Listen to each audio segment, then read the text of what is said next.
নমস্কার, spot on নিউজে আপনাদের স্বাগত।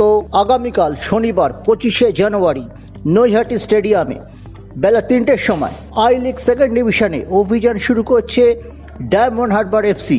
এই diamond Harbour FC Kolkata premier লিগে চ্যাম্পিয়নশিপের দোরগোড়ায় রয়েছে।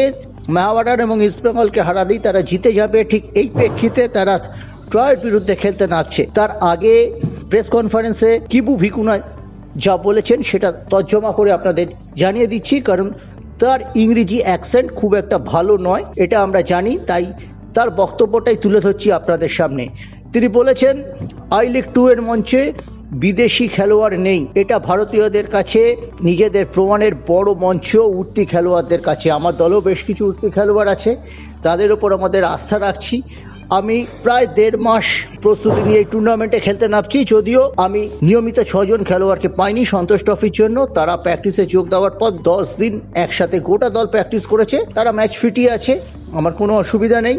ট্রকে আমি রেসপেক্ট করি, তারা নেমে গেছে, গত বছর আই লিগে খেলেছিল। এই দলটি একটা ঐতিহ্য আছে এই জন্য, এবং পরিচিতি আমাদের থেকে অনেক বেশি সর্বভারতীয় পর্যায়ে। আমরা হয়তো আন্ডারডগ হিসেবেই নামবো, কিন্তু আমাদের চোখ থাকবে 3 পয়েন্টে, এবং আমাদের আলটিমেটলি টার্গেট কিন্তু কোয়ালিফাই করা, আই লিগ 2 থেকে আই লিগে ওঠা। কিবু ভিকুনা অভিজ্ঞ কোচ, তিনি 19-20 মরশুম থেকে ভারতে আছেন। দেখা যাক ডায়মন্ড হারবার এফসি তৃতীয় ডিভিশন চ্যাম্পিয়ন হয়ে আই লিগ 2 খেলছে, এবার আই লিগ 2 থেকে তারা প্রমোশন পায় কিনা।